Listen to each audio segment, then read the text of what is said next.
Wow. Wow. What an episode. Bringing it strong again. Every week. Every week is strong. Seems to be stronger than the last. This week, amazing. Brilliant action scenes. Brilliant character development. Brilliant set pieces. Brilliant scenery. Brilliant dialogue. Brilliant. Okay. Wow. Okay, now that's over with. Let's get into the episode a wee bit. So, as you can tell, I really enjoyed this episode. Just a super strong episode. We had the story of Henry and Sam. Henry and Sam is a brilliant story anyway in the game, but this seems to be done really well here. It's a superb mechanism using the as TV show, where we don't have to see the story played out only from Joel and Ellie's perspective. We get to see the story played out from multiple perspectives. So we get to see Henry and Sam, and we get to see more of the what do you call themselves? The the rebellion, or whatever it is, resistance. That's the word. So you get to see some resistance. So the story starts from 10 days prior to where episode 4 finishes, and we get to see the rebellion taking down Fedra, and they are brutal. They are absolutely brutal. There's hangings, there's lynchings, there's beatings. They're toying with the Fedra agents. It's savage, and this is due to the fact that Fedra has been savage with them. It was rumored that KC, Kansas City Fedra, was really brutal, like savage. Joel mentions that we had heard rumors about the Fedra here being really bad. So basically the resistance takes over, and this is all triggered from Michael, who's Kathleen's brother, she's mentioned in the previous episode, being beaten to death. Kathleen takes over the resistance. Michael was the previous head of the resistance, which I predicted last week would probably be the case. She takes over the resistance and leads them on, which it begs the question: is everyone seemed to love this Michael character? He's universally revered as some sort of saint, or like just the best person in the world. But it didn't seem to do anything. There were 20 years of Fedra brutality in Kansas City, and they had his resistance leader, and it doesn't seem like he did anything. So it took his death and his sister taking over. His sister is brutal. She's like savage. I still don't buy that any of these people would listen to her. Maybe they're doing it out of respect for Michael, the previous leader, but still, it doesn't seem like she just has no commanding presence. She's a psycho. Like, don't get me wrong, she's a psychopath, and she has one goal in mind, which is this: get Henry. And I can understand now why everyone is on board with this, because they feel like Henry betrayed Michael, and they all loved Michael. That they're all trying to get Henry, but it seemed very early on that even her most trusted lieutenant doesn't really agree with going after Henry with all guns blazing. He seems to be more, well, we've got other things to worry about. We've literally just taken over this town. Maybe we should, deal with that. We could build a fence. We've got the whole city cordoned off. He's not going anywhere. But she's, dogmatic in getting Henry. So they round up they take down Fedra. They round up all the collaborators, and she orders them to be killed. Kind of showing that she's again showing her brutality. But again, this is the one weak part of the episode. I just didn't believe it. I didn't believe it from her. That because we have no backstory about Kathleen, and maybe we'll get it, but we have no backstory about this person or the resistance leaders or what happened. So it's kind of just out of the blue. We're just led to believe. We know that the Fedra was brutal to them, but I don't. Her backstory, her brutality isn't earned. So maybe we'll get to see more of that. It seems unlikely given how it ends, but we'll see. So then we get really the best part of the episode, I think. Well, the best character development part of the episode Henry and Sam. You see Henry and Sam's journey from escaping the resistance and go on the run.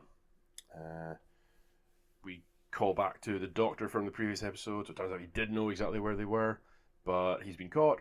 But he doesn't give them up. So that's cool. And we see Henry and Sam's bonding, and obviously they're really close. They're really, really tight already. So this is really good to see. Eventually, they are forced to leave their hiding spot, and Henry goes into this thing, which is really just bizarre. Sam's like his son.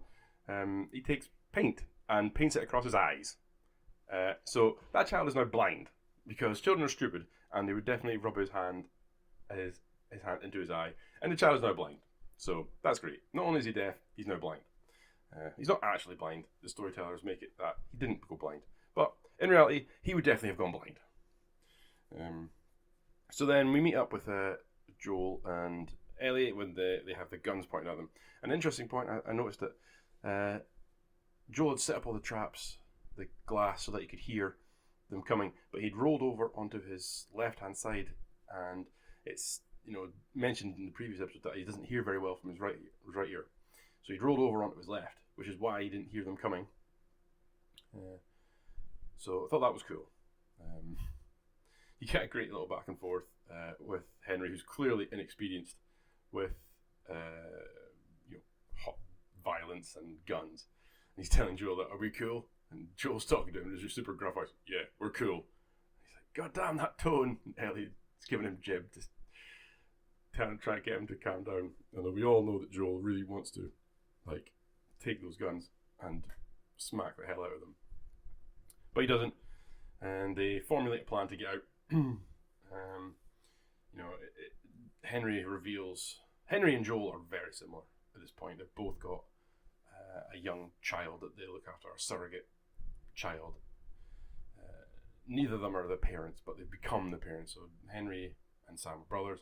Joel and Ellie obviously just, we know the relationship between them, but they become sort of surrogate parents to the younger ones. And you see Joel and Ellie and Sam playing, being kids again for the first time in a very long time. It's sort of heartwarming to see that they can still be children and play. They find this comic book, but they both love. And they bond over it. And it's really nice character development stuff. So as Henry reveals, why everyone's out to get him, and Joel initially is resident to work with him because he doesn't work with rats. He doesn't like people who betray others. But then, when they get to talking, Joel realizes that why he did the things he did, and he would have done exactly the same, if not worse, and probably has done worse for Ellie and his other family members. So there's that mutual respect and bonding between Joel and Henry as Joel realizes that they are pretty similar. So they eventually escape the city to come straight into a game scene again, pretty much, and I use the words liberally, shot for shot. They're pinned down by a sniper. Joel manages to get round back, kill the sniper, realizes that the Fedra's been called. Boom. The Resistance has been called. Resistance turn up. Boom. There's Kathleen. They've come in droves. Big time. Joel manages to help defend them, which causes a big fire, big explosion. And then we get Kathleen. Again, Kathleen comes out with her brutality, which is totally unearned. It seems it's just for normal people. I know we're not in normal circumstances, but for normal people, you don't. If someone says spare the kids, she basically just says no. Fuck it, they're dying as well. So for normal people, kids are, it's a fairly reasonable exception to be like, well, yeah, okay, I'll let the kids go. I only want you. But no, she's like, no, we're going to kill the kids. And again, her brutality doesn't seem earned. We haven't seen why she's like that, so it just feels odd. But then the big climactic moment of the episode and of the series so far, the infected appear out of the ground and they come in a wave, and they attack the resistance. It's chaos, infected everywhere, clickers, runners, everyone's getting messed up. Joel's up there with his sniper rifle popping off, infected, trying to save Ellie and Henry and Sam. Eventually Ellie manages to get in cover in some car, and then we get the like creepy baby little girl infected who's rolling about the chairs, which is coming after Ellie, and it's all freaky. I suppose, yeah, kids get infected too, and they turn into the weird creatures. So that was freaky. Kids in like horror movies always freak me out. It's like a real Chucky sort of vibe.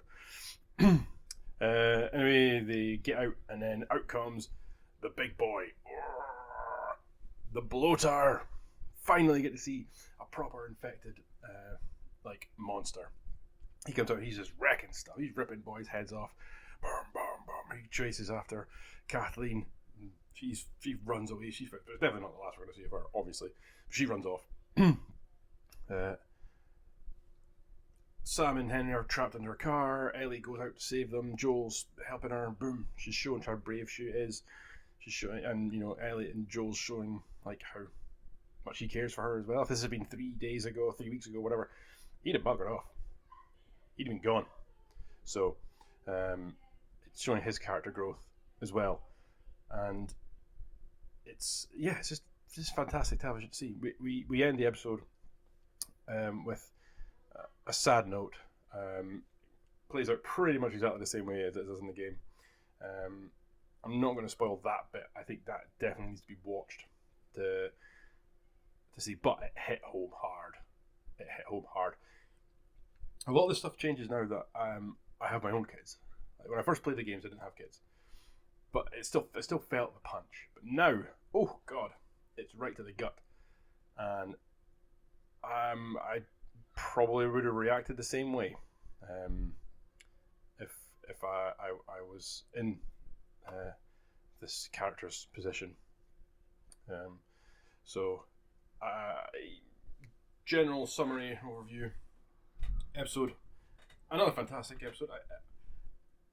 I don't like to just overly praise things, but there's very little wrong with it. There's very little to pick up. The only thing I say you can pick up is I don't like the Kathleen character,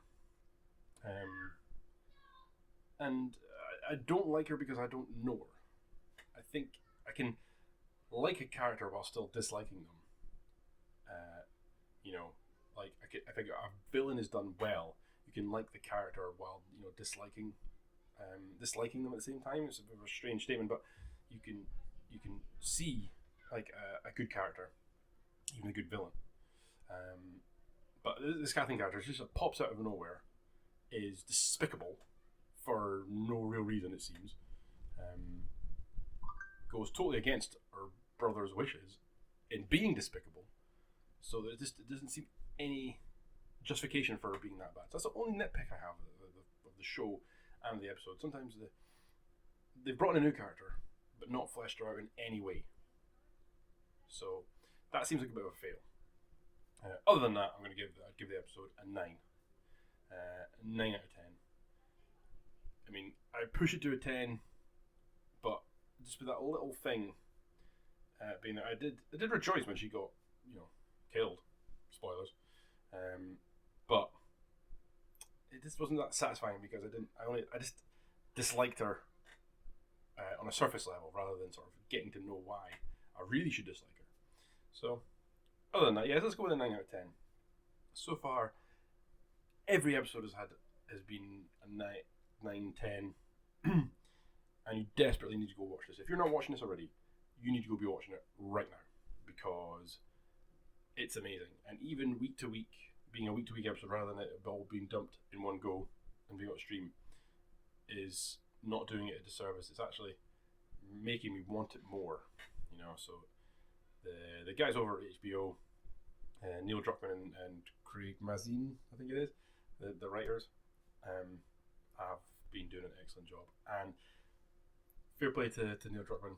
He's changed things that needed to be changed or could be changed because he's doing it through television. So he's not sort of staying precious to his original story. So got to give credit where credit's due. One thing I will say that does concern me a little bit is if you want to add in characters and storylines and then not take them anywhere, that's taking away time from the established characters and stories that I want more of. Again, there are not many episodes this season, and season 1, if it follows the game path, will be great. Season 2 will be, if it follows the game path, possibly garbage. So I really need to enjoy this first season. Don't know about season 2 yet. I'll have to wait and see, obviously. But the whole abandoned plot of the basement, hole in the basement. Now, we can be left to assume that it's probably the infected coming in, but why would they establish that if it was never going to pay off? The infection